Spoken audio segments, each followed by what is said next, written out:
Good morning, everyone. Good morning. Welcome to Local Marana. Good morning. The live broadcast. That we do quite often. And we're going to have a couple sessions this week. We're going to have one today, and then tomorrow we're going to have Jan Lesher on tomorrow. That's correct. Oh, that is pretty cool. And what does she do again? She's the county administrator for the Pima County. Whoa. How'd you land that, Clint? Yeah. Well, we know people, David. You know people. Scott knows people. I know people. Yeah. Well, it's great to be here. It's summertime. School's out. The traffic is nil. I think all of us. Isn't it cool? The drive-in's it's just a ghost town. Looking around. Yeah, it's great. Hey, before we get really started today, we want to remind listeners and viewers that you can chime in on the chat. It is being monitored. Just be cool with it. I mean, don't be saying it. You can say whatever you want, but don't be super crazy. You get crazy, we're going to delete it. If I owe you money or something, just give me a call later and I'll put it in there. Also, you can call in at 520-373-2059 to talk with us. We can hear you and we can communicate with you. It's pretty cool. We got a special guest coming up at the top of the hour at 9 o'clock. Yeah, at 9 o'clock, we have the Pima County Sheriff candidate Bill Phillips will be joining us. I got some history with Bill. He's a good dude. Yep. It's always great to have these political candidates wanting to come on the show because it says something. It says that the audience that we have is of a size where it is making an impact, which we're really proud of. And the other thing is it's a source where people can go for some trusted media. Yep. And we know that these days that with some of your bigger media entities, they're pretty much clowns in a circus, right? And we're not doing any of that. We're giving everybody a voice here. We're not 90 seconds in, and you're already dropping it. You know what? It is what it is, though, isn't it? It's going to say on my tomb. You know what I mean?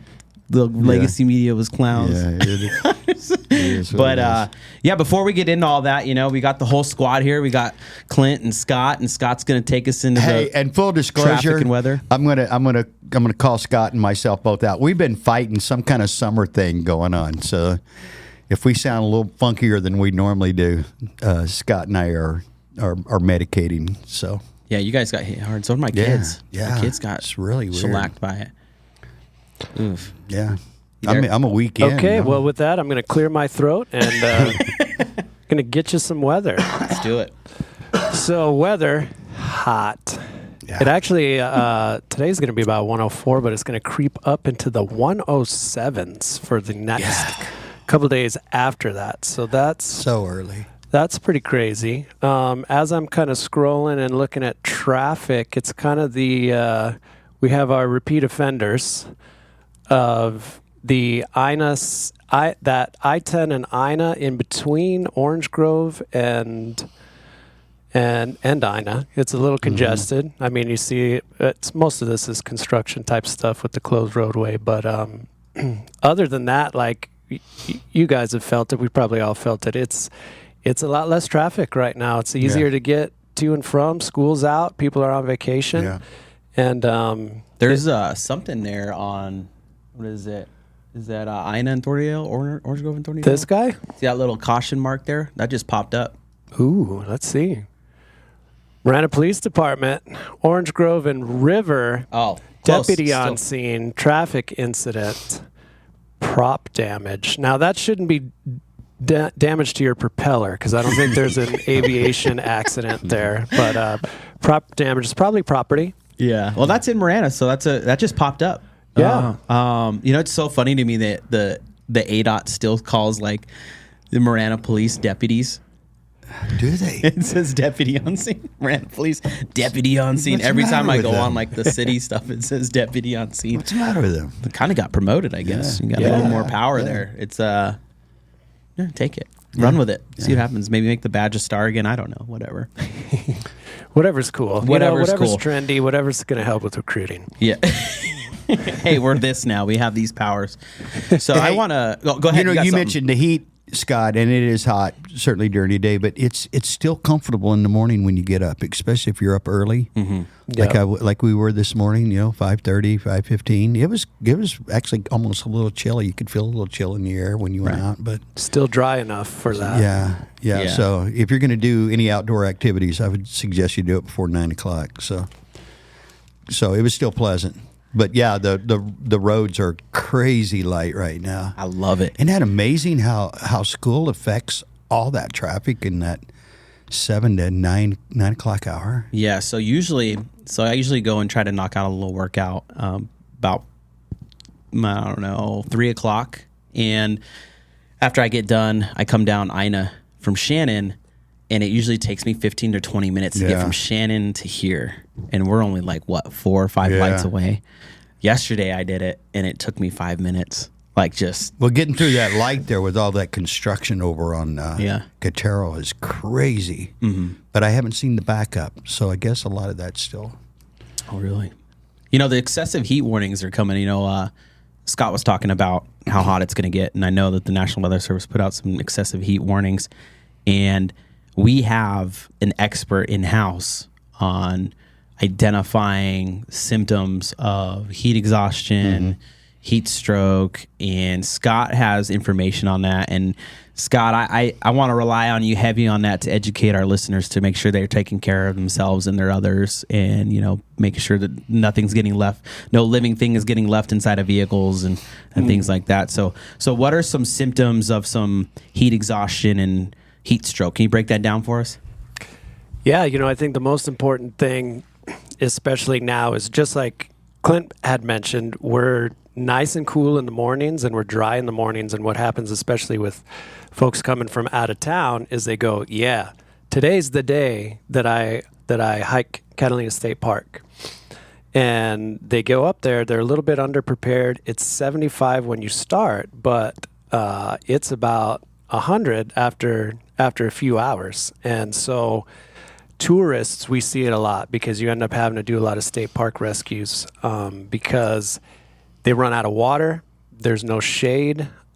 You feel dry, so you're not feeling like you're sweating and like you don't have the normal heat symptoms that you would because it's so dry. So once your body starts to dehydrate and you overheat, then you're working from behind. So what we always try to remind people is hydrate way more than you think you would. In the desert, electrolytes are huge. They have those products like Liquid IV and different things that you can just put into your water. And what that does is that helps your body absorb and get all of that water into the cells. And that's what you want. You want a little electrolyte balance. You want the sodium in there to help drive that water into the cells so that you're not just circulating it out and losing it. So those are a few tips right now. We would say most important thing is cut your workouts out early if you're not used to it, and pre-hydrate with a ton of water and electrolytes. That's the best tip for this time. Hey Scott, regarding the pre-hydrating, the pre-hydrating, yes. What's a good time frame to start that? Are we talking like, if you're getting ready to do something where you're outside of your normal curricular activities, would you suggest intaking more water and electrolytes? Like how many hours in advance? A day, 8 hours? What's a good time frame for that? Yeah, well, you know what happened. Most of us are coffee drinkers in the morning, and coffee being a diuretic, coffee actually will dehydrate you. So a lot of folks, they'll start off their morning, they'll just have some coffee. They won't really have any water or much food, because food is actually very hydrating as well. There's a lot of water in food. And so what they do is they start from a dehydrated state. So I would say if you're interested in doing anything outdoors, you've got to start with a couple glasses of water, and I would add the electrolytes then. You can get electrolytes in your food if you're having a breakfast that's got some salt in it, like some nice lean turkey sausage, some eggs, some different things that you salt that will actually help with that water. If you're not an early breakfast drinker, I would limit the coffee, and then I would add some electrolytes and drink a couple cups of water. Yeah. Well, thank you, man. You're the best. While you're doing that, Scott, I'm thinking we need to. I'm going to propose this right now. Hear ye, hear ye. We need some public service announcements from Live the Dream Media and local Marana to play all summer, because we're going to have this heat as it is now for the next 4 months plus. So. Yeah, the Drop It Like It's Hot campaign. Yeah. I just made that up. I know that's a song title for somebody, but yeah, but and like Scott says, even although a lot of locals get caught up in this too, we don't understand that, but especially tourists that come into town, yeah, can be misled, because the desert can sneak up on you pretty quick if you're not careful, prepared for it. Oh, absolutely. Absolutely. I'm excited for monsoon season too. Yeah, we got that to look forward to in the next 4 to 6 weeks. So. They're saying it's more likely than not that it'll be drier, but I still love those afternoons when you see the rain falling you can see it from a distance. You see the rain falling, the storm's coming, you get that cold breeze comes through, smells like the creosote. I should write a book, and it comes through and it just feels good. Yeah, I love that. Sitting on the porch. Oh, it's the best, man. I think that's like one of the wonders here. I think everybody gets pumped for that time of year. Yeah. I like all of that except for I don't know, finding out that all your windows are leaking at the same time. And then you end up out of your house for a year. And that's where we're at. We're 2 days away from getting back into our house. But I got a little PTSD from monsoons the last couple of years because they've caused a whole entire remodel on our house. But that's all right. So anyone that's late to the game here, Scott has been homeless. Unhoused for a year. Is that correct? Yes, and I appreciate the proper term. Yeah, PC it up, Clint. Come on, man. I'm unhoused. We've gone through a major renovation, mostly due to skylight and window leaking. And but we're coming around. We've been out of our house for a year because when you deal with insurance and multiple contractors and anybody that's been through that, let's start a support group because there's a lot that goes into that, and I'm willing to be here to support you. Yeah, dealing with contractors 101. Oh. The whole stories he shares when he comes in here just makes my heart race. Oh yeah, Start sweating, dude. Oh, poor dude, come here. You need a hug. He's talking about the water going in the house thing. So I'm getting my house painted right now, which is expensive.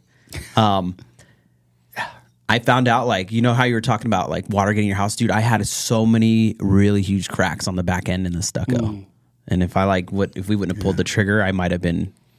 Referring to Scott's book on the whole his adventure on the whole thing because it was just bad. He sent me a picture. He's like, dude, look at this, and it was all the touch-up patching, and I was like, oh my gosh, man, you just don't know unless you really look. So it's just, but you know what, Scott, we're gonna change the history for you. We'll do a really cool barbecue this summer or something. Yeah, we're going to have the grand reopening of the Robb household and have a nice little cookout. There's a smoker that I saw in our break room that we can have. We can fire up all of that and maybe just invite the public and just say, a grand reopening, welcome back. I get to live in a house. But in all seriousness, this has been a year, correct? Yeah, it'll be a year, June 9th. And today, for time stamping purposes, is the 5th. Wow. So he's 361. We had a leap year, so 362 days. Yeah, and you're on point. If you do the math, you're probably like, well, you had a monsoon in June that got you out, and it's like, no. This is part of a much bigger thing that actually started in 2021, I think the original claim was. And I'm not going to bore anybody with the details because that's why you want to go to my support group if you end up in the same situation, and we can all talk about it and I can help you with tips and tricks to get through it. But yes, this will be about 2 years in the making, but 1 year of being fully out of the house. Wow. I wonder how many people that are down in Tucson on the side of the street are dealing with the same housing issue that you did, Scott. I feel like I can relate, honestly. Yeah. There was mold in there, and they just went to the streets and started smoking stuff out of straws. But that's why. Yeah. Okay. All right. I'm a little pushy today. I kid. He's a little edgy. I hope they get help. Yeah. I hope they get help too. We are pulling for you, but yeah. Hey, real quick, hit the news. Hit the news, and I got to bring this up. Let's see, today is Wednesday. So Monday, I don't know if anybody was paying attention to this, but Berkshire Hathaway, Warren Buffett stock, sells for $628,000 a share. That's it?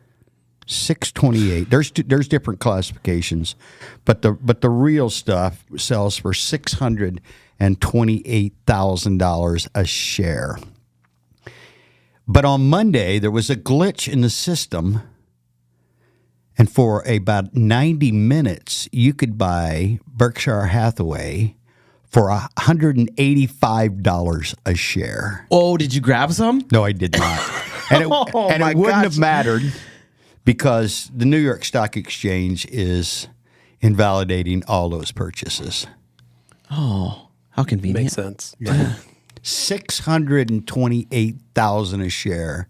And for 90 minutes on Monday, you could pick the same stock up for $185.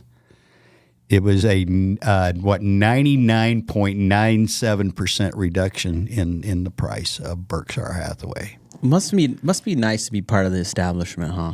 Yeah. Well, you could just go back on that and say, hey, no big deal. My bad. We're going to, yeah.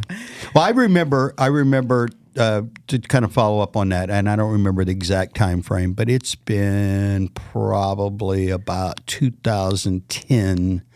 We had the reverse happen. Well, the same thing happened.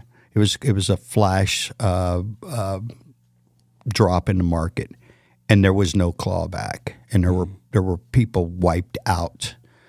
Yeah, I remember I was day trading at the time, and I remember it dropped 1,000 points. That's back when it was about, I can't remember, maybe 10,000.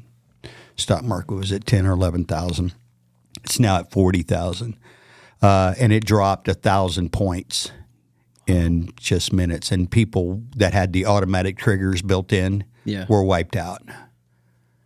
And there was no recourse. There was no backup. It just happened.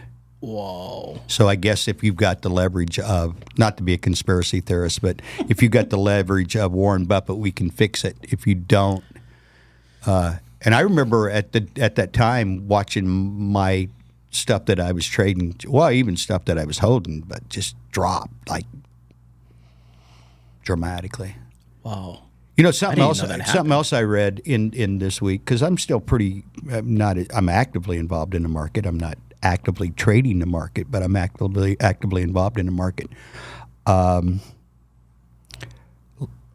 Public companies are going away.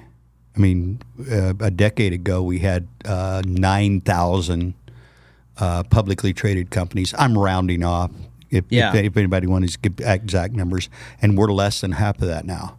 Most public companies over $100 million are going into private ownership, which is fine. I'm not making an opinion about any of this. It's just they're being held by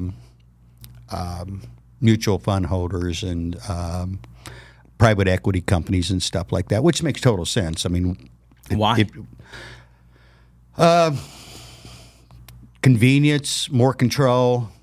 If you're a public company, you're out there in the market, and everything you do is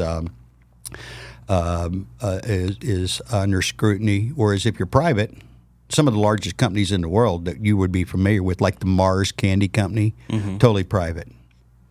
So we don't really know. Chick-fil-A. Yeah, Chick-fil-A, private. I mean, and that's fine. I mean, but I didn't realize the number was that dramatic, and it's kind of alarming, especially to the bankers, which never concerns me too much. I mean, actually, that's a good thing. But they're really concerned that the private, of course, they'll find ways to get their bankers. Their whole purpose is to take companies public. That's their whole. That's how they make money. You know. But I was shocked when I read that how many public companies we had a few years ago versus now. We've lost 2/3 of our public companies in the last couple decades. Is it tie into the economic environment in your opinion? Absolutely. I mean, we're in a pretty bad spot. Oh, absolutely. Right now. Well, the stock market is not representative of the economy, the actual economy. Yeah. Absolutely not. Yeah. There's an old saying in the market, and I think that's part of why, because I've been involved in the market for 40 plus years, actively involved in the market for a couple of decades, and then for a period of time, anybody that knows me, I was a day trader for several years, and it was a high stress way to make a lot of money or way to lose a lot of money real quickly if you weren't careful. I've always been conservative when it comes to that, so I wasn't going to lose a ton. But but the stock market, there's an old saying in the stock market, is sell in May and go away. So we're in that summertime doldrums. So anybody that's a savvy market involved in the market is really paying close attention right now. Yeah. So because most heavy funders are on vacation, and people that are in the market heavily, they're taking a lot of vacations and stuff. The other thing that is kind of disturbing is, and this is disturbing, the CEOs in American corporations typically make 200 to 300 or 400 times more than the average employee that works for them, which that's not a good thing, in my opinion.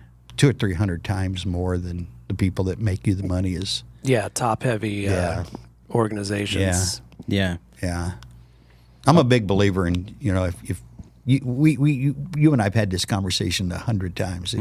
Everybody that contributes should be compensated according to whatever they contributed. Right. So the ones that contributed a lot should be compensated, and the ones that didn't contribute that much should not be. But hey, whoa! You're sharing the Live the Dream business model here for the broadcasting recruitment that we're doing in the fall.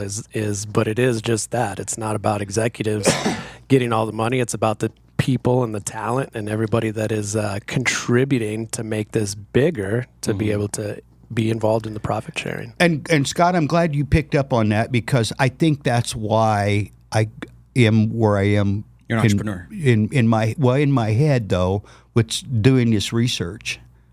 Thanks for picking up on that, Scott, because that's kind of where I'm at. I think that's why I'm. Now I would have found the Berkshire story, because that was kind of headlines in the financial market. But I think part of my digging into what we're getting ready to launch this fall, I think Scott was right on the mark by picking up on that, because I do believe that. I believe that if it's kind of like an athlete. If you're really good at what you do and you're helping our club win, well, we need to compensate you. That's why free agents make so much money. I wish it was set up a little differently. I wish it's more like on production than perceived value. But the union's not going to let that happen. But you know what I'm saying. If you came in and, let's say, on a scale of 1 to 10, and we accomplished a 10, and someone contributed 75% of that, well, right. I'm going to guess that person's check and compensation should be bigger than the ones that didn't. Mm-hmm.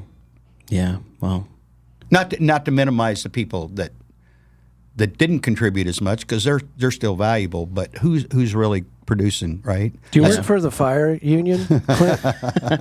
Because that's a consistent line negotiation, as you would imagine, is the workforce that is providing the service that the taxpayers actually want are also the least compensated. And so there's a consistent battle, and we get it. There's tenure, there's different responsibilities, right? But the people providing the service and the expectation for the taxpayers are the ones getting paid the least. And that's been a traditional structure that is trying to evolve over time, I think. And that's the constant,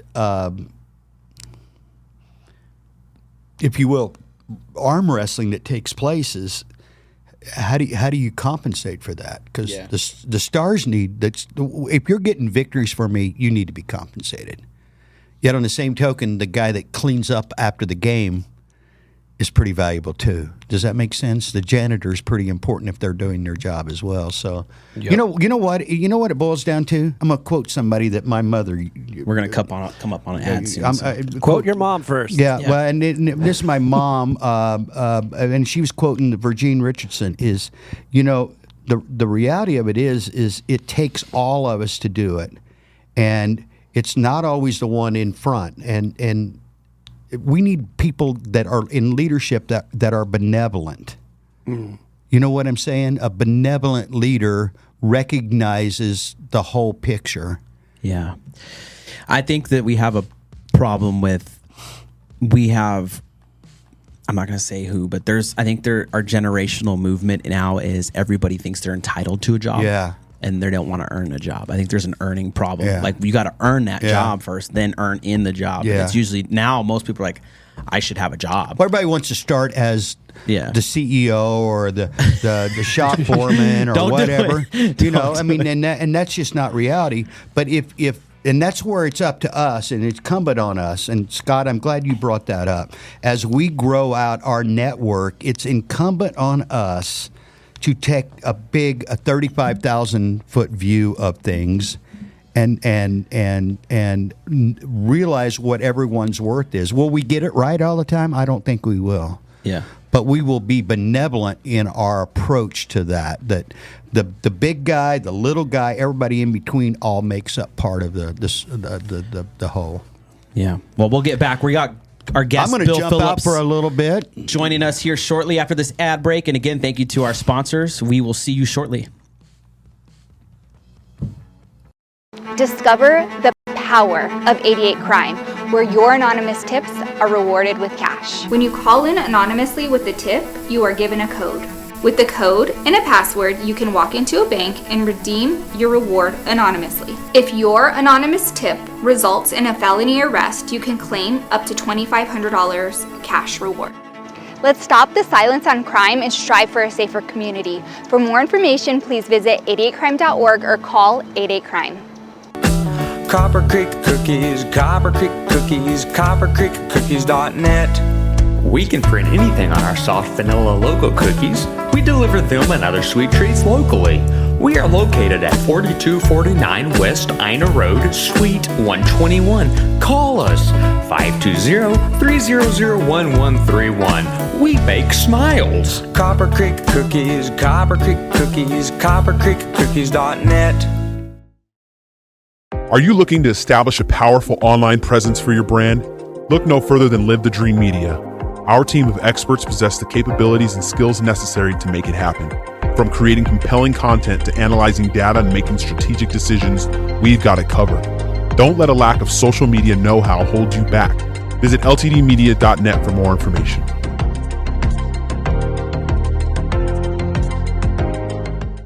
Hi, I'm Alan Murdoch. For the past 20 years, I've been buying, fixing, and selling properties right here in Southern Arizona. And I want to buy your property. Whether it's a house, apartment, commercial building, or vacant land, regardless of the condition or the situation, I want to talk to you. When you sell to me, I pay cash and it's hassle-free. No repairs, no closing costs, and no commissions. If you have a property you don't want to deal with and you want a quick solution, call, text, or visit selltalon.com. Again, that's selltalon.com. Hi, I'm Melissa Zuppi, running for the Marana Town Council. As a resident of Marana, I've witnessed the positive growth that has created a strong community where people in all stages of life want to live. Unfortunately, with growth comes traffic. One of my top priorities and goals is to work towards securing funding for the improvement of Marana's high-traffic I-10 interchanges and local roadways. Let's keep Marana moving forward together. Vote Melissa Zuppi, Marana Town Council. Hi, I'm Ed Honey, and I'm running for mayor of the town of Marana. I can assure you that if you have water now in the town of Marana, you will have it for the rest of your life. Water is not going to go away. Our water table in North Marana has gone from 300 feet down to 140 feet at the current status. Water will be here forever. Please support Melissa Zuppi, Roxanne Ziegler, and Ed Honey for Marana Town Council. Oh yeah, I always take a drink. Back. Yeah. Oh yeah, I always take a drink. As long as it's not a beer, right? I don't know. It depends who's in the studio that day. I don't know. Guess what time of day? We're gonna be open in the studio on weekends, so we don't know what's gonna happen at that point. But yeah, hey, we're back, and we're just discussing the process of drinking coffee. Drinking on duty. Yeah, Drinking on duty. Drinking on Drinking in the duty. studio. But we have an awesome guest here today. Another political candidate here locally, and part of our local Marana community initiative is to make sure we have a platform for people to come and talk. And we want to hear from Bill Phillips today about his campaign, what he's bringing to the table, what he's looking to do, and what he's hopeful for. So just go ahead and introduce the folks about who you are. There we go. Good, nice applause there. I like that. So, no, Bill Phillips. We've worked together when we were doing the SRO stuff and putting the active shooter workshop together. Running for Pima County Sheriff. I worked for the department for 31 years. I retired just about a year and a half ago. Did a lot of different things at the department. I was a deputy for about 11 years, a sergeant for 18, and a lieutenant for the last 2 years. So, I like to say that, I've got the foundational knowledge. I did a lot of stuff. I wore a uniform to work, and I was out there either doing the work or supervising the work the majority of my career. Yeah. I didn't know you promoted, man. Congrats. Yeah, right at the end, the last 2 years. Okay. Yeah, so I've been out for 3 years in July. Yeah, we had the going away party with everybody at one time here at the studio, I think. Yeah, and the mini space here. Ryan Powell was leaving to Sunnyside. He took that job. He just got promoted to sergeant. He was going to Sunnyside, and then Scott McLeod, I think, was going to another assignment, that sort of thing. Yeah, is Ryan still over at the school? Do you know? Yes, he is doing that. Yeah, that's really cool. He's running the whole security program over there. That's really for Sunnyside. Cool. Yeah, doing a good job over there. Good guy. Now, the active shooter program, was that something your guys started that, right? Yeah, and it took off all over the nation. I'm really proud of that. When people ask me some of the couple things that we've really done through your years, and that's probably the top deal. We were looking for something to do 7-8 years ago that would keep the SROs from going right back into patrol in the summertime. So we said, let's do something proactive for the community and give you a little bit of a break. And we just kind of brainstormed and came up with this idea. So it was myself, and I think there were 12 SROs that were working for me at the time. I was a sergeant. So we thought about, we'll show how we respond to an active shooter. Like, it's completely different than a lot of responses. It's directed threat. You got to go in there and get the person stopped. So our idea was to show the teachers, administrators how we respond, and based on that, we give them some tools to keep the kids safe in the schools. Initially, we got a little pushback. People, we don't want the cops teaching all this tactical stuff to the teachers and stuff like that. I said, it's not about that. We're going to show you how we respond, and based on that, you make decisions on if you want to barricade classrooms, those sorts of things. So we put this program together, and you worked with us on all that. The first year we had about 100 people, and it got, just flying colors on that. In the next few years, it was 500-600 that we put through in the summers. You remember? Yeah, I remember that. And we used all the drama students came in. We bought them lunch, and it was, the scenarios were extremely just realistic. We had teachers and people crying at the end of these scenarios because they were so realistic. But one I like to talk about is the one where the kid goes to the bathroom from the classroom, and all of a sudden there's shots fired right out the classroom. He tries to get back in the classroom. That teacher's got to make a decision. Does she let him into the class or not?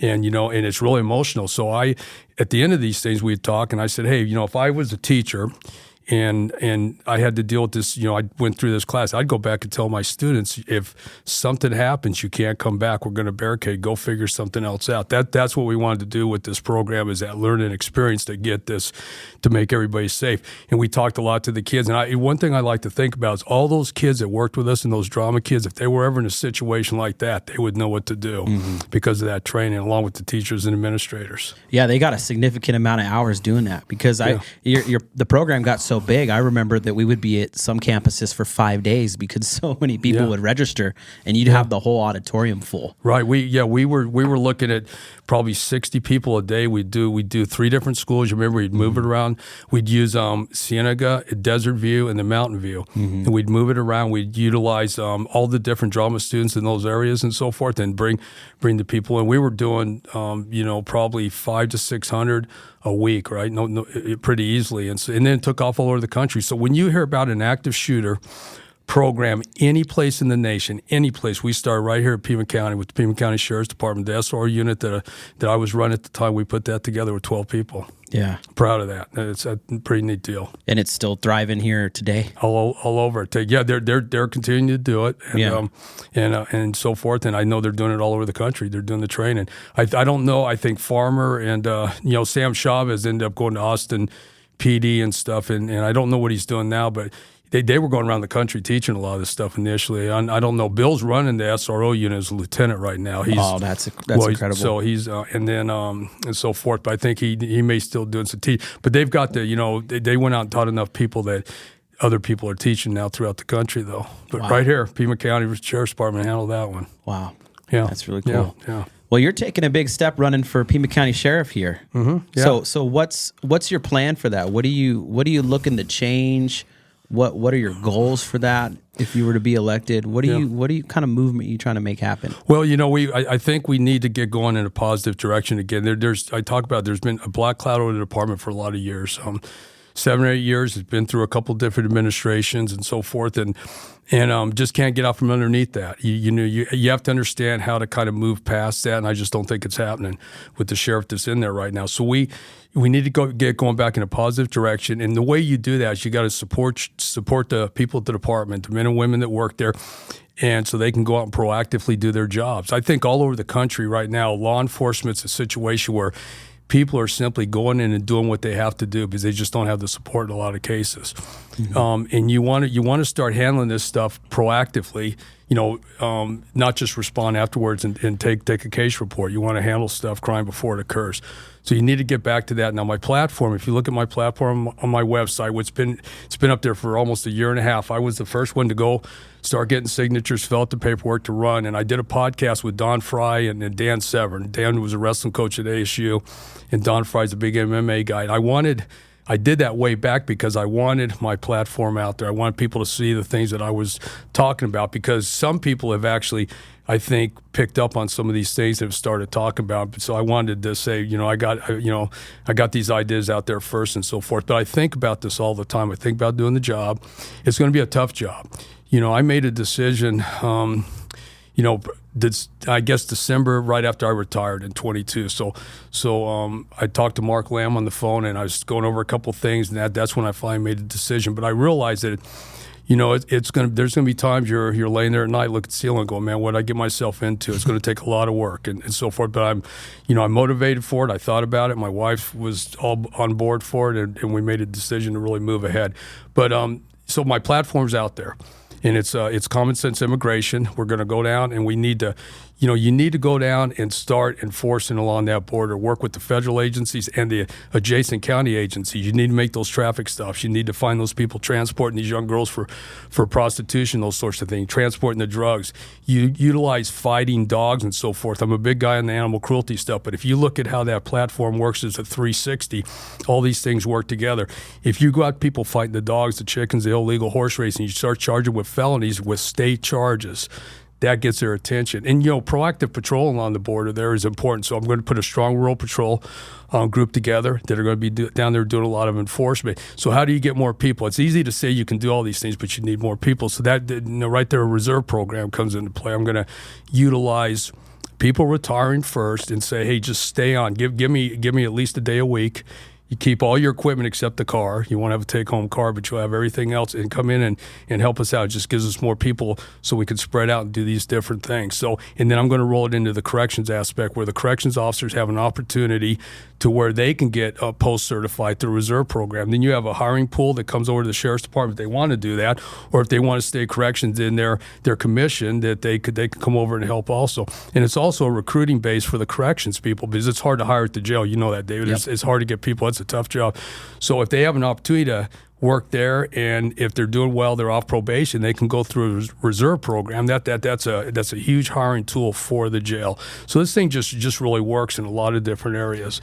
Yeah, I've seen that model where the corrections officers in the county jails are certified deputies in a lot of places. I think in California it happens quite often and stuff, right? Or I think the Midwest. Yeah, a lot of times. They years ago when I started, a lot of agencies, you would go through a post-certification, we call it post here in Arizona, but a law enforcement certification where you're a commissioned officer, but you'd start in the jail.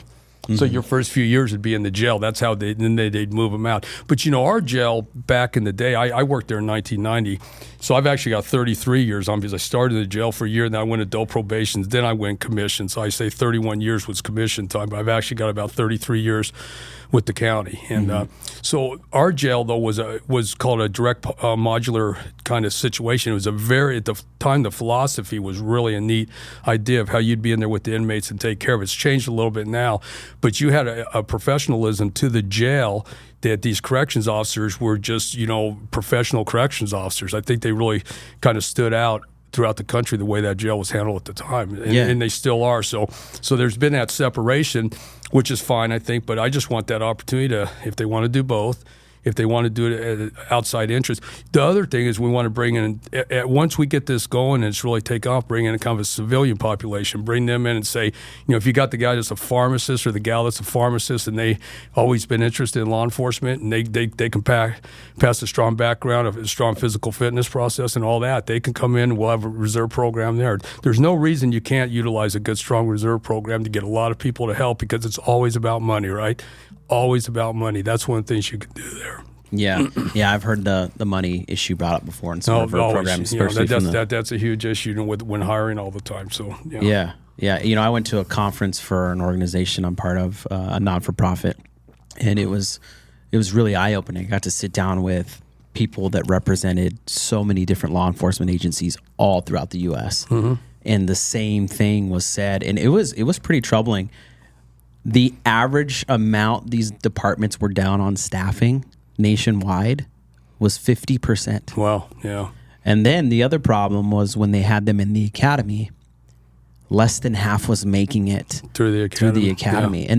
And they were like, we've even watered it down even more to accommodate whether it's the change in trainings and different things going on, climate and stuff. And they were still like, hey, we're dealing with this recruiting thing. Like we're still trying to combat it.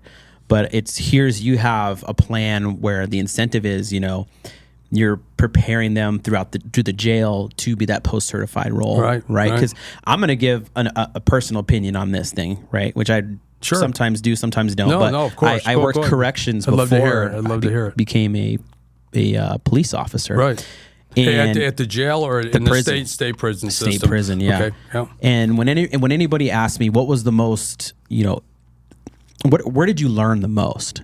And it was at the prison. Yeah. And they're like, what do you mean? I mean, it's kind of, you're just like a locked turkey. in there with those guys, right? Yeah. You learn how to talk to communicate, right? People and if you can come out on the street with that training and that gift of talking to people, and you can just go walk up and talk to anybody, it really reinforces the proactive stuff that you're talking about, right? Because you're talking about your deputies going and hey, I'm gonna go check out and see what this person's up to, whether they do it by just asking them how their day is, right? That's how we start. Hey, how you doing today? Sure, you have that conversation. That kind of stuff, right? And that's something that a lot of these representatives of these law enforcement agencies, they're like, yeah, we don't have time to do that. Yeah. We're just trying to keep up with the screen.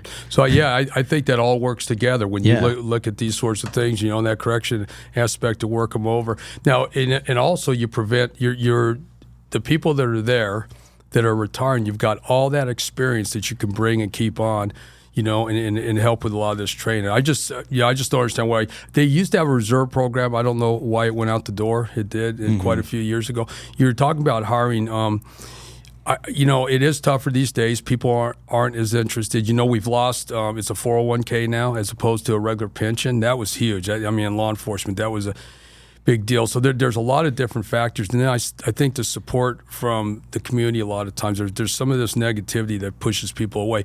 But when I hired on, they used to, for 10 positions at the Sheriff's Department, I remember when I hired on, they filled the auditorium at the U of A 2 different times for the written exam. You had 2,600 people taking a written exam for 10 positions. That's how it was for me when I applied at Pima County Sheriff's. Initially, that was the first place I tried when I was really young with no experience. And it was, the auditorium was full. And it was for like 30. Yeah.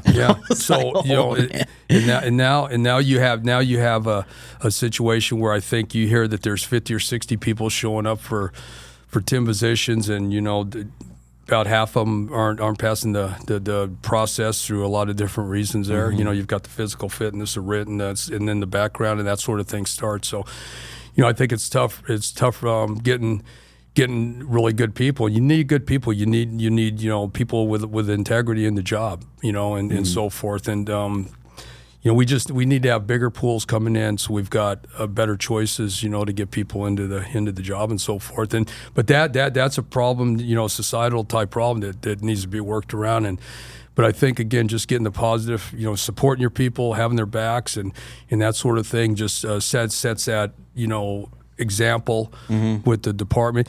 The Sheriff's Department with Marana and Oro Valley, a lot of these agencies that are phenomenal agencies now, when they were small agencies, we helped them come around and did a lot of the training with those agencies. They've always taken a lead. The SWAT team. We oversee the SWAT team, the regional team that incorporates all those agencies, negotiations, bombs. The K-9 guys take a lead in a lot of different things.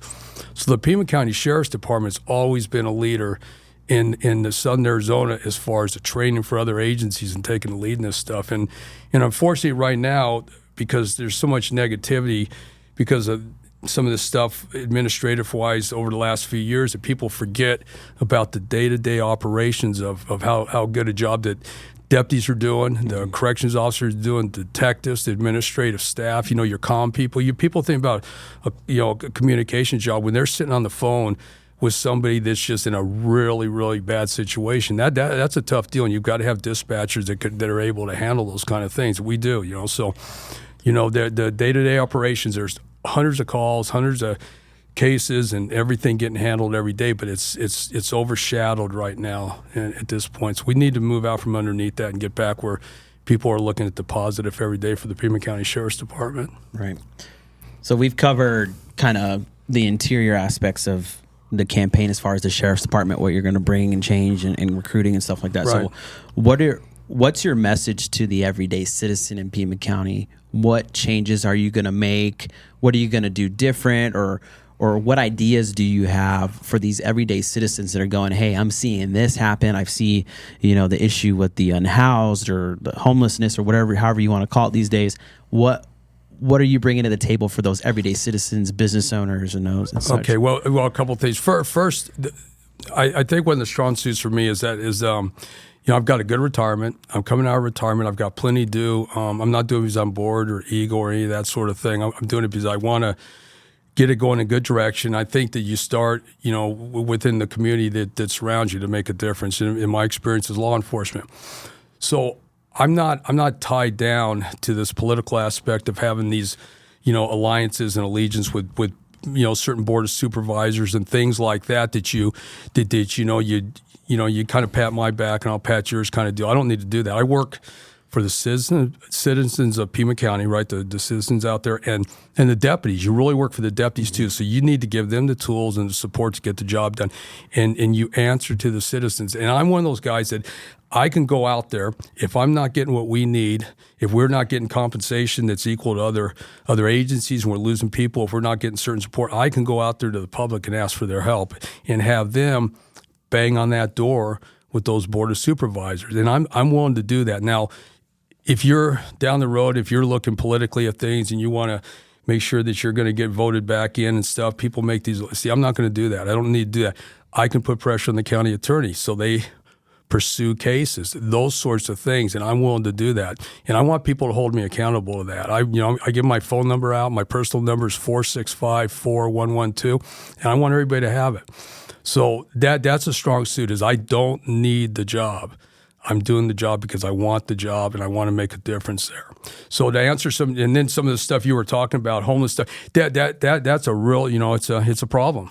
But you start with the fentanyl issue right now, and you can't just have this revolving door where these people get slapped on the hand for these minor charges. They show up, they say, I've used fentanyl, and then they're back out on the street, or they do a day and they're back out on the street. You've got to figure out a way to leverage them into some type of help. And if you can knock out 2 or 3 out of 10 initially, you're starting to fix the problem. But if they're just continuing and not held accountable, then it's going to continue. So you've got to get some help out there. And there's a lot of help for this substance abuse sort of thing.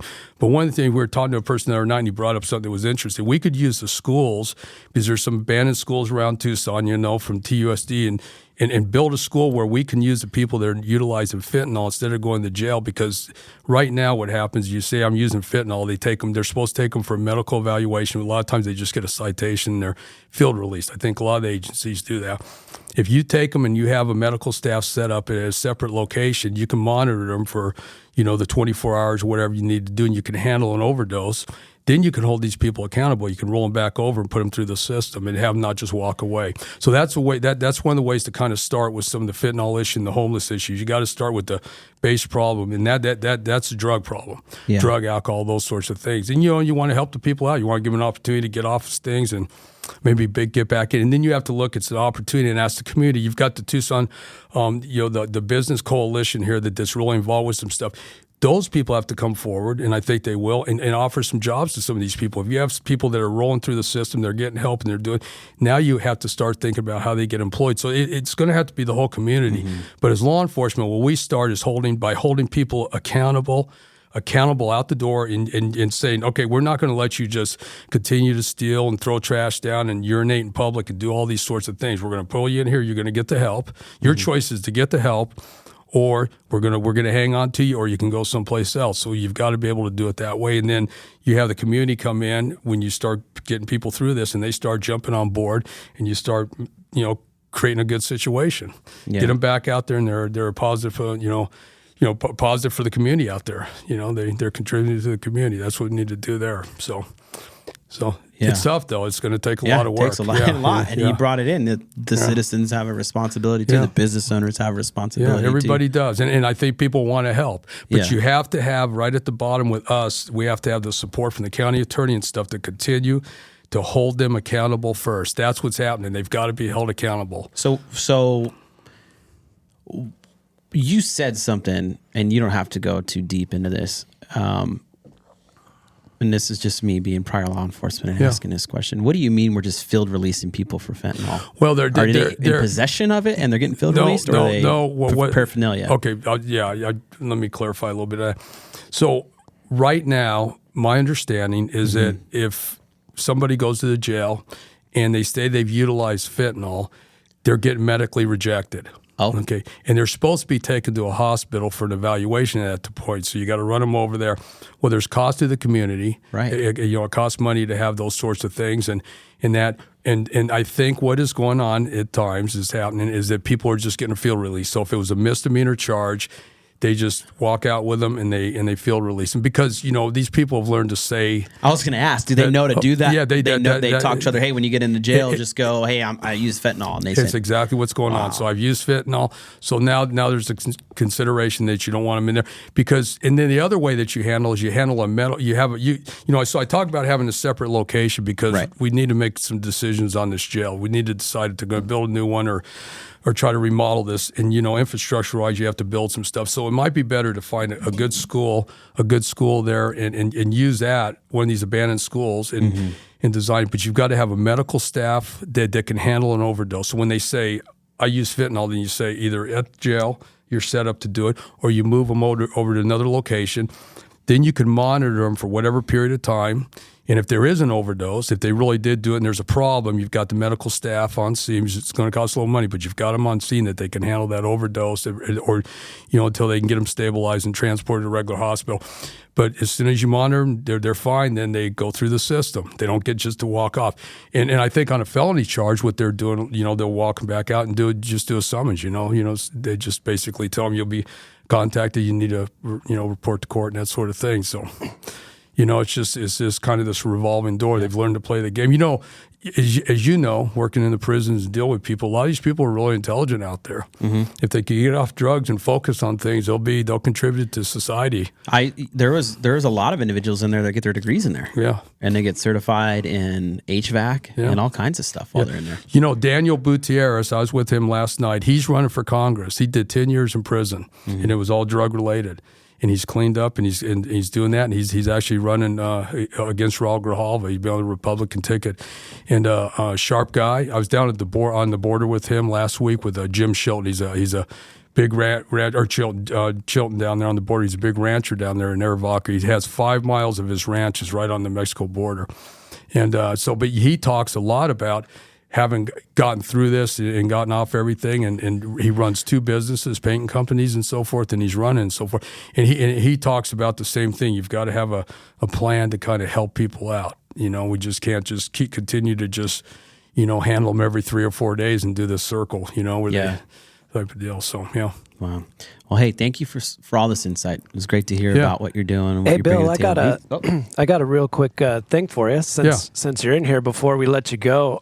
I think one of the things you mentioned was really valuable in that hanging on to some of the retirees and turning them into part-timers, especially because you figure the average retiree will call it good about 50, and then they still got from like 50 to 65 to figure out what to do, how to make a living, how to stay engaged, how to get health insurance, probably more important than anything. So I think incentivizing that to keep a lot of your retirees for the lower acuity calls and the different things that you still do is probably a great idea. Yeah, well, thank you. Yeah, no, I think and we've got that experience out there, and they come in and work a day or two a week, and patrol, help out in CID, the criminal investigations. You can do a lot of different things like that, but why not give the people that have been there for all those years, that have all that experience, give them an opportunity to hang around and support the community and support the department, And I'm going to ask people to do that, and I think the majority will. They're going to have people that are probably moving out of state and doing, heading up to the mountains and building a house or something. They don't want to hang around Tucson, but the ones that do, and it gives them people something to do.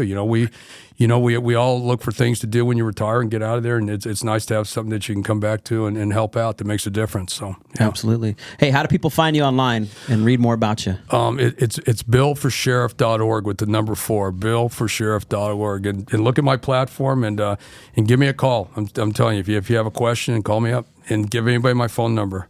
All right. I'll answer the phone. Sounds good. Okay. Bill, it was a pleasure having you here with us today, man. Good seeing you again. It's been a little while. Yeah, I know, huh? We'll see each other a little more. We'll see you. Thank you. Appreciate it. Okay. Good. Discover the power of 88 Crime, where your anonymous tips are rewarded with cash. When you call in anonymously with the tip, you are given a code. With the code and a password, you can walk into a bank and redeem your reward anonymously. If your anonymous tip results in a felony arrest, you can claim up to $2,500 cash reward. Let's stop the silence on crime and strive for a safer community. For more information, please visit 88crime.org or call 88crime. Copper Creek Cookies, Copper Creek Cookies, coppercreekcookies.net. We can print anything on our soft vanilla logo cookies. We deliver them and other sweet treats locally. We are located at 4249 West Ina Road, Suite 121. Call us 520-300-1131. We bake smiles. Copper Creek Cookies, Copper Creek Cookies, coppercreekcookies.net. Are you looking to establish a powerful online presence for your brand? Look no further than Live the Dream Media. Our team of experts possess the capabilities and skills necessary to make it happen. From creating compelling content to analyzing data and making strategic decisions, we've got it covered. Don't let a lack of social media know-how hold you back. Visit ltdmedia.net for more information.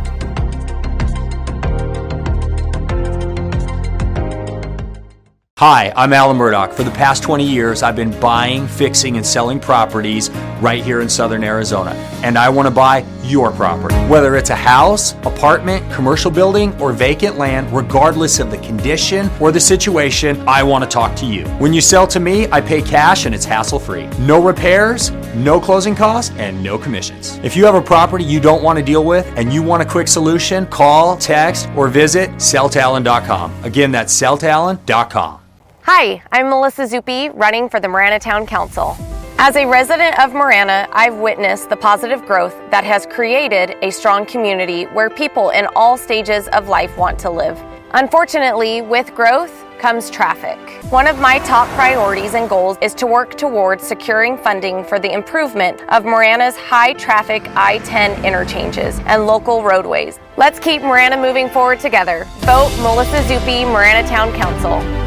Hi, I'm Ed Honey, and I'm running for mayor of the town of Marana. I can assure you that if you have water now in the town of Marana, you will have it for the rest of your life.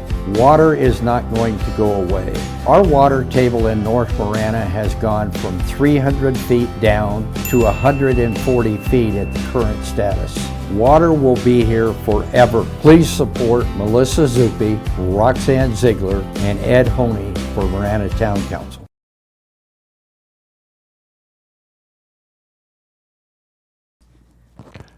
All right. We are back. Thank you so much for listening in and watching. That was Pima County Sheriff candidate Bill Phillips. We still have a little time left, and we are going to cover some cool stuff this last half hour. Some of it's going to be some AI stuff, and we're also going to talk about how we're opening our studio on the weekends so you can broadcast like this. So you can just walk in, have your program ready, and do your own thing. El Presidente's walking in right here, so if you see his head pop through the camera, there he is. How you doing? Good. Good. Welcome back. All right, we're talking about how we're going to talk about AI and then opening the studio on the weekend. So if you're listening and watching and you're wanting to rent the studio and have your stuff broadcasted live on social media, you can use some of our channels. Maybe you already have a channel. Reach out to us. We can get you going. It's an awesome platform. Hey, that was a good segment with Bill Phillips there. Yeah, these political candidates, they're, these ones, these guys and gals running and everything around here. There's a lot of good talent. I'm pretty pumped about all the different talent. That's kind of what I was thinking. I've had conversations with people who are like, man, it's like when you get a good core group like that, it's almost hard to you wish they were all running for something else. Right. That's what I don't want to get into what I was thinking when I was watching that. But we are all cynical. I'm pretty cynical. I shouldn't say we all, but I'm fairly cynical sometimes when it comes to these candidates. But a lot of them that we know and are engaged with, these are some really high quality people, and so absolutely, that gives me a lot of confidence moving forward. Yeah. All right, let's change the page here. So it was yesterday. I saw a video of Eric Schmidt, who is the former CEO of Google, and you know how we pay attention to AI and all this stuff going on. This video impacted me so much to the point that when we came in here to the studio this morning, I was like, we got to find a way to get this clip onto the show. And so I want to cite where this clip is from first. So, Facebook and everybody, make sure you're noting that I cited this. It's from Noema Magazine. He did a video interview with him. And we're just going to cover the first, it's like 3 minutes and 40 seconds. But to give you the Spark Note version of what he's going to be talking about is he's going to be talking about how a lot of the larger AI model builds right now are built and what their trajectory is. And I'm not a person that likes to spread fear or, get people kind of riled up, but I think it's important to hear what Eric is saying, because this is a neutral approach to this, right? And it's something to pay attention to, and I think people need to start paying attention to this stuff. I know we're all focusing on a lot of other things, but this is really important. And Scott, I had put the video feed into our program. I think you already have it locked and loaded. So just go ahead and listen to this and check this out, and then we'll discuss it afterwards. There are roughly now that are going to profoundly change the world very quickly. And when I say very quickly, the cycle is roughly a new model every year to 18 months. The first is basically this question of context window. And for non-technical people, the context window is the prompt that you ask. So, study John F. Kennedy or something. Right. But in fact, that context window can have 1 million words in it. And this year, people are inventing a context window that is infinitely long. And this is very important because it means that you can take the answer from the system and feed it in and ask it another question. So I want a recipe. Let's say I want a recipe to make a drug or something. So I say, what's the first step? And it says, buy these materials. So then you say, okay, I bought these materials. Now what's my next step? And then it says, buy a mixing pan. And then the next step is, how long do I mix it for? You see, it's a recipe. That's called chain of thought reasoning. And it generalizes really well. We should be able, in 5 years, for example, to be able to produce 1,000-step recipes to solve really important problems in science, in medicine, in material science, climate change, that sort of thing. That's the first one. Second one is agents. And an agent can be understood as a large language model that knows something new or has learned something. So an example would be read all of chemistry, learn something about chemistry, have a bunch of hypotheses about chemistry, run some tests in a lab about chemistry, and then add that to your agent. These agents are going to be really powerful, and it's reasonable to expect that agents will be, not only will there be a lot of them, and I mean millions, but they'll be like the equivalent of GitHub for agents. There'll be lots and lots of agents running around and available to you. And the third one, which to me is the most profound, which is already beginning to happen, is text to action. And what that is write me a piece of software to do something, right? You just say it. I mean, can you imagine having programmers that actually do what you say you want? And it does it 24 hours a day. And strangely, these systems are good at writing code such as language like Python. You put all that together, and you've got infinite context window, the ability for agents, and then the ability to do this programming. Now, this is very interesting. What then happens? There's a lot of questions here, and now we get into the questions of science fiction. I'm sure the three things I've named are happening because that work is happening now. But at some point, these systems will get powerful enough that you'll be able to take the agents and they'll start to work together, right? So your agent and my agent and her agent and his agent will all combine to solve a new problem. At some point, people believe that these agents will develop their own language. And that's the point when we don't understand what we're doing. You know what we should do? Pull the plug. Literally unplug the computer. So it's really a problem. Pull the plug. Pull the plug. There's a lot to unpack there, right, gents? Pull the plug. I mean, the first part of it had me so excited because we're talking about the possibility of solving the most complex medical issues. Cancer. Diabetes. Which affects all of us in some shape or form. We've all, and I know it's, let's do that, right? Let's invest in it. But then you hear the back end of it where he's like, we could potentially be in some trouble because it becomes too powerful. Right? So it's like everything in life, I couldn't help but just try to understand the complexity of finding a balance in it. And you go, well, if we pull the plug, now we don't have access to that kind of, we can like archive all the stuff we learned or had the information for that point. But it's like, what do we do? So if we go forward in the AI world, like, where we pull the plug at that point, if we continue from that point, what happens? I guess the real question, and this is so far advanced over the average person, including myself's thinking ditto process.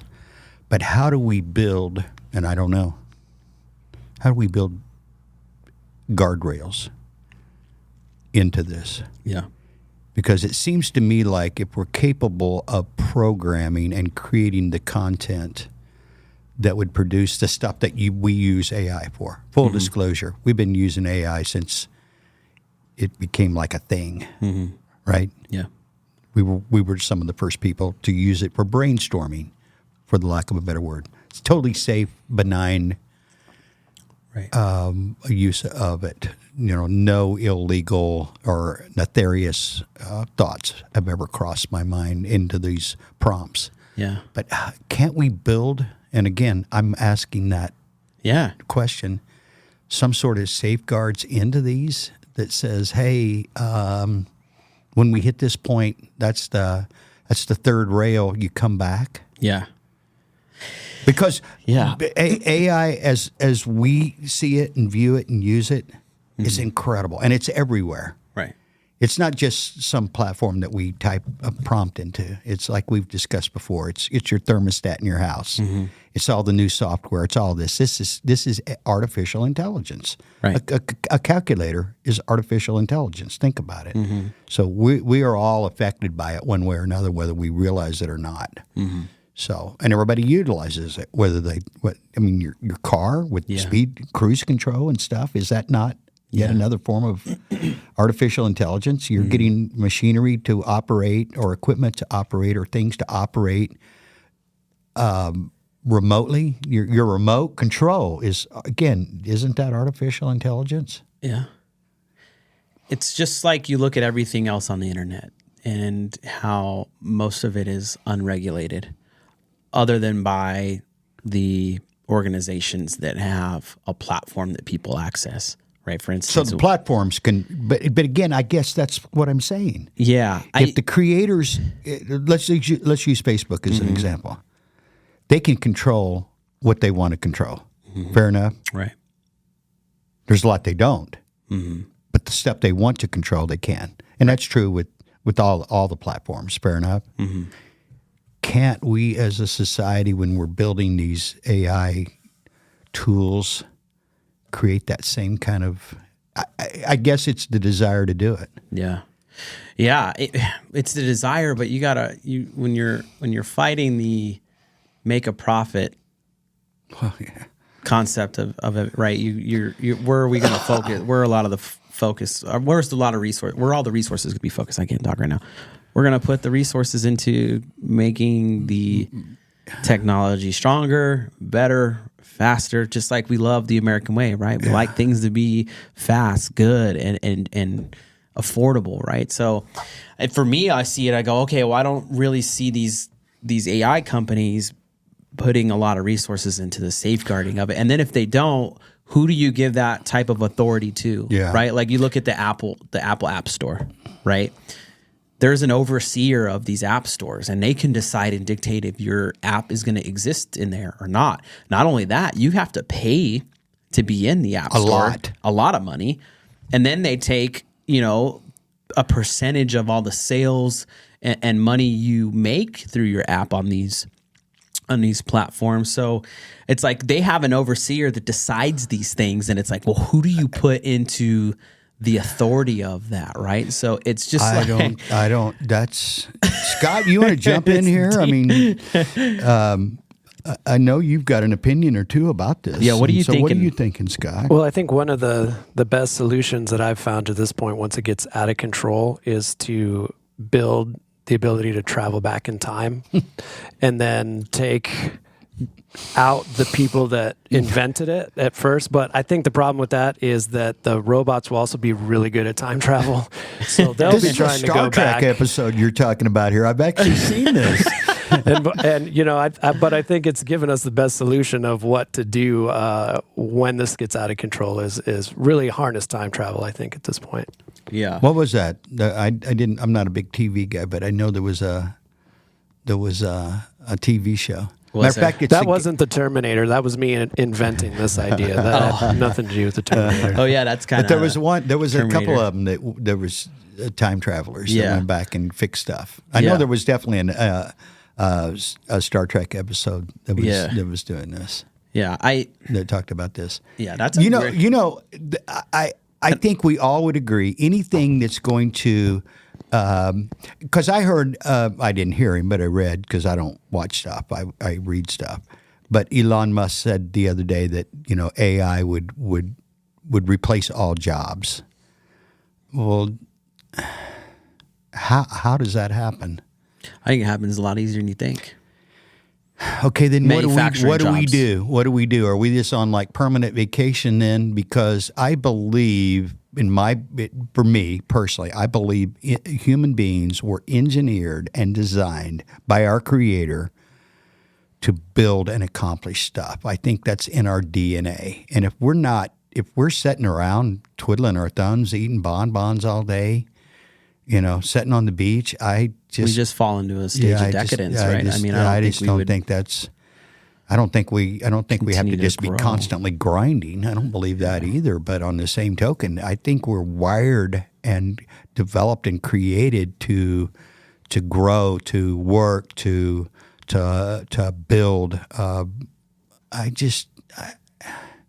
Hey, is it nice to have a microwave that heats things up? And is it great to have, Scott alluded to it earlier, a grill that runs on Wi-Fi and pellets and you can control it? That's awesome Because I've done it the other way, and that's a lot of work to keep your fire going and keep the temperature right and all that. So a lot of the convenience factors, like again with AI, we use AI a lot around here for, especially like in our software and stuff. All the software that we're using is artificial intelligence. But let's be honest here, okay? I'm gonna ask. I want an honest answer from you guys. If we have the ability to have robots or these agents or whatever, right, to clean our household absolutely every day. Again, we're talking to Jetsons. Okay, well, we're also talking. I think it was iRobot, right? Is that where they were like more of a servant type of? But the Jetsons robots. was 1960, and they, what was her name? She had a name, and she cleaned the house. And can you Google the name of that, Scott, so we don't die in thought here? Hazel, the robot, or it's. I mean, I'm talking 1960. They had robots cleaning their space house. Did you hear his time frame? Yeah, 3 to 5 years. 3 to 5 years. We're in the Jetsons, Clint. Yeah. Oh, absolutely. I have a robot that cleans my floor. Dude, I'm the guy that had party phones and black and white TV and 3 channels and payphone booths and stuff. I mean, we haven't figured out the flying car part yet. Yeah. I found the robot. So here's all the Jetsons cast, and what we did is Rosie was the robot maid. Yeah. Now she looks kind of like a giant square vacuum on wheels, and I think that ours can probably look however you want it to. Oh yeah, you want a hot model when you have Rosie in your house. Well, you can have whatever you want in there cleaning. Come on.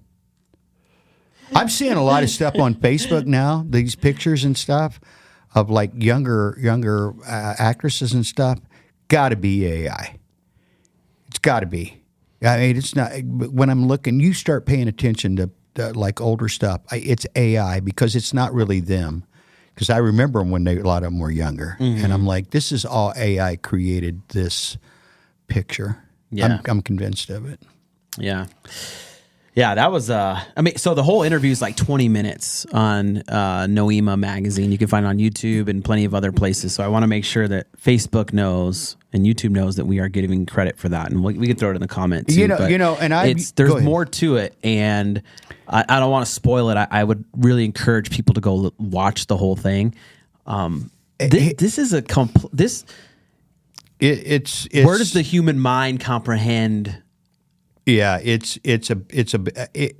but again, guys, I've seen this again. I'm old enough to remember a lot of these things. It all boils down to this: who is in charge, who's programming, who. It's all boils down. If you have good intent, we can get good results. Yeah, it's in the Bible. You reap what you sow. Right. The computer company come along years later and put garbage in, garbage out. They're saying the same thing in reverse, by the way. TV, I'm old enough to remember when TV was going to ruin everything. They couldn't show Elvis from the waist down because he was gyrating. All this stuff. We're just recycling. The difference between this and radio and TV is the speed that we work at and the ability to create massive weapons of destruction, if you will, to go back in time, to create harm at a much quicker pace. But here's a question for our listening audience is, let's say that AI can do everything for you could ever ask for. What would you end up doing with your time is probably a good solution. I'd like to hear from people and see what they really think. That's a great question, Yeah, Scott, we're going to cut what you just asked into a reel. Yeah. Because that's a great question. Because what would you do? Well, no, really. I mean, what would I do with my time? So I have a problem. I can't just do nothing. That's the point. I'm that's doing the whole thing, something. David. I'm building something. I'm doing something productive. We were created to do. We were engineered and wired to do stuff. To build I don't like stuff, video accomplish games. stuff. Yeah, video games would be out. You could only read so much. I would read. You'd spend more time with your family. But what would you do? You know what this is, too? This is the materialistic view of the afterlife, As an example, like my son and I would joke around and be like, okay, you're in heaven, you could do whatever you want. Like, that's a great you start point, doing Scott. things, and then you're like, well, that would be that's cool for a little while, but then I would get bored. Like, what would I do with my time? And if you really think about it, and you're trying to conceptualize a very materialist view of heaven, you get bored no matter what it is you're doing. Yeah. So it's kind of interesting. That is an interesting take on it. That's a great take, Scott. Wow. And then you got to think about this too, right? Let's say we're in that situation. Well, if we're not generating any income, right? Like, now do you have to own a robot to generate income? Yeah. Because that's the only other thing, unless you become a slave to the robots. Now you're going all Revelations on me. Well, that's because that's what we're talking about, right? So either you. So who has the money? How do you if you don't? The tech companies or the robots do. I mean, you don't. I mean, the regular 9-to-5ers, right? That get replaced by all this stuff. Yeah. What's your next step? Yeah. Right, because you're not going to be able to go and learn all the stuff necessary to be in this field at that time. Like, it'll have to be an evolving. David, we talk about this. Scott, we talk about this. Me personally, and I know you guys are, I don't want to use the word guilty, but you're in that same, about one day off, I'm done. Yeah. I can't set longer than a day. Yeah. You know, I'll read, but yeah, I can't read 24/7. I need to be busy doing, building, creating, thinking about stuff. Thinking about how I work with you guys. That's what I need to do. That's what we're wired for. Right. If you take that out, I don't think mankind's. You know what? Just check out. Let the robots run it. Well, that's what that wouldn't. That's kind of the whole purpose. What's your role at that point, right? I mean. Yep, everybody's doing drugs. Everybody's getting in fights. Yeah. They're just wasteful with their time. Like, I don't. It's. But I'd be curious because maybe we're missing something, and maybe our listening audience has a lot of great ideas of what they would do with their time, and they're not wired the same way that we are. We're very like-minded, the three of us, in our desire to build and create and do a lot of those types of things. You know what, though, Scott, and you're right, 100%. But think about just people in general. Okay, what if you're just sitting on the couch eating Cheetos, right? Yeah. I mean, think about it. That's not even living, in my opinion. Right. And Rosie the robot's walking around cleaning it up and bringing you more Cheetos. Well, that's so you'll have Rosie the robot clean the house for you. You'll be sitting down eating Cheetos. Yeah. And you'll be watching AI generated films. Yeah. I don't. Yeah. That just sounds that's your 5 to 10 year outlook. Yeah.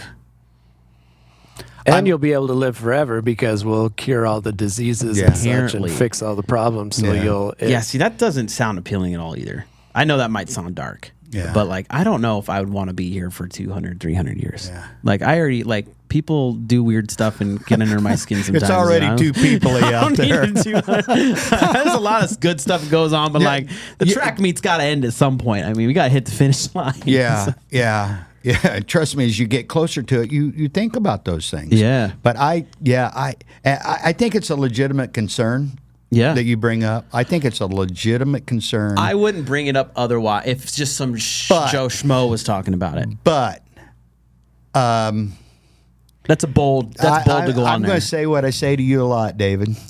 God's got us. God's got us, and things just have a way of working out because, again, I've seen the end of the world happen about every 10 years for the last six and a half decades. And, he'll reference good points, too. And here we are. Yeah. You know, we were running out of oil in the 70s. Oh, I know, right? I remember hearing about that. People was in line in their cars, and they were limited, and depending on where you're at, you could only buy on odd or even numbered days, and you could only get 10 gallons. And my gosh, it got up to $1 a gallon, and that was 50 years ago. Yeah. And we discover we've got way more oil in everywhere than we ever dreamed we had at that time. We've gotten better. We've gotten better at refining it. We've gotten better at discovering it. Yeah. You know, there's a lot of good things. If we could just take all this technology that we create and just like jigger it, I know you love that word, for good, we could accomplish a whole lot. We probably would already have the cure for cancer. We probably would already have the cure for diabetes. We'd probably already have the cure for AIDS. We probably would already have the cure for all these things if we would devote our time to that. But you mentioned that 5-letter word earlier, and it's money, and the love of money is the root of all evil. Not money, the love of money. The love of money. I said that. I got you. Yeah, no, I just want to clarify so people don't go, he said that money is the root of all evil. Money, there's nothing wrong with money. We all want a little bit, and it's nicer to have some than not. Yeah. But, yeah, the stuff I'm a man of faith. Anybody that doesn't know me, I'm clarifying that right now. I am a man of faith, and so a lot of this stuff concerns me. But I'm not going to freak out completely because at the end of the day, I know who I trust in and who holds tomorrow. Yeah, yeah. I wanted to bring this on the show to cause people need to be aware of it and think about it. Awareness of looking at it. Yeah, absolutely. Awareness of anything is good, and I'm not trying to be like a martyr. Let me ask you a question, David. Honestly. Of all the people on, let's just talk the United States, okay, 350 million, let's say now, give or take. How many people you think could even have any influence on the outcome of this, other than they just demand regulation on it? Mm-hmm. We're talking about a handful of people that control this whole thing. Mm-hmm. We're talking about a handful of people, seriously, that control everything, right, globally. Mm-hmm. And so there's only a handful of people that have the responsibility and hopefully the moral compass to build this thing properly. Mm-hmm. And if I honestly believe if you build a machine, right, as smart as some people are, you ought to be able to build the guidelines into it. Yeah. Or the guardrails, Right. Right? Am I wrong, Scott? You're smart. Hey, for the record, I get to hang out with a couple of really smart people every day. Mm-hmm. I really do. Likewise, yeah. Yeah, these guys are like really smart, and it challenges me. Yeah, makes me be on my best behavior. The theory is sound, but I think that's what you also see in a lot of governments that turn communist is the altruistic intention of if we just had a benevolent king and leader, then it would be safe and it would be protected, but humans are humans, and humans are corruptible, and that's the tough part. Is you can't. If we're relying on a handful of people that are at the top of the hierarchy, we're relying on the wrong people, and we need to come together in different communities and societies and say what we want. For the same reasons that states are protected by some federal things and some cities are protected by some state things. It's like it gets back down into that local community and who are your leaders in your local community and what type of life do they want to have, and building that as your main focus. You know what, Scott? Just to amplify what you just said, we the people in the United States, but that could be globally, we the people demand and then hold accountable. Boom. Yep. There you go. We demand and we hold accountable. Yeah. But that means we have to be proactive. And that's what I'm trying to do with this. This is why I wanted to bring it up. You cannot sit on the sideline, eat bonbons, and expect it to go away. Everybody needs to be proactive in their community. They need to be proactive in their leadership. They need to be proactive in life. They need to how about this? How about being proactive in your family? Yeah. Ooh. There you go. Yeah. Call them out. Call them out. Right there. Yeah. Hey, thank you so much for joining us today. We will be back again tomorrow. What time are we going to be at? Same time tomorrow? 8:30. 8:30, and we'll have Jan Lesher on, and we'll do another one of these. So if you missed anything today, no worries. It will be in podcast format by the end of the day or early morning. And again, we want to thank our sponsors and Bill Phillips for joining us today. We look forward to providing more content for you, and we have more content creators coming for you. Have a great one. Boom.